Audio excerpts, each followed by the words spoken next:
मुख्यमंत्री देवेंद्र फडणवीस यांनी राहुल काटकर यांच्या नावाची डीपीडीसी सदस्यासाठी शिफारस केली आहे। महाराष्ट्र राज्याचे मुख्यमंत्री देवेंद्र फडणवीस यांचे आपल्या कार्यकर्त्यांवरील प्रेम पुन्हा एकदा उघड।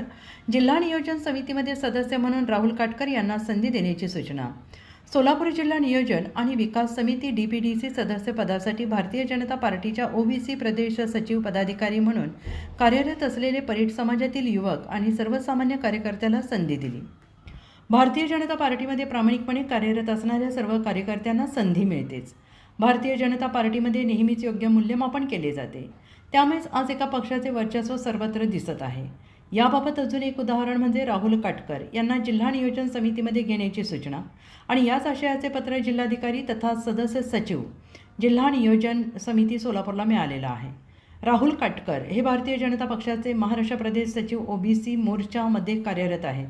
या पत्रामध्ये सोलापूरच्या राहुल काटकर यांनी सोलापूर जिल्हा नियोजन समितीवर सदस्य म्हणून नियुक्ती करण्याबाबत मुख्यमंत्री महोदयांना विनंती केली आहे। या पत्राची प्रत पुढील कार्यवाही करण्याकरिता आपणाकडे या पत्रासोबत पाठवण्यात येत आहे। सदर प्रकरणी योग्य तो प्रस्ताव शासनास तात्काळ सादर करावा ही विनंती करण्यात आलेली आहे। एकंदरीत राहुल काटकर यांच्यावरील मुख्यमंत्री देवेंद्र फडणवीस यांचे प्रेम पुन्हा एकदा उघड झालेले आहे। हे पत्र सोशल मीडियामध्ये मोठ्या प्रमाणात व्हायरल होते आहे। यामुळेच राहुल काटकर यांची आगामी जिल्हा परिषद सदस्य म्हणून नियुक्ती जवळपास निश्चित झालेली आहे।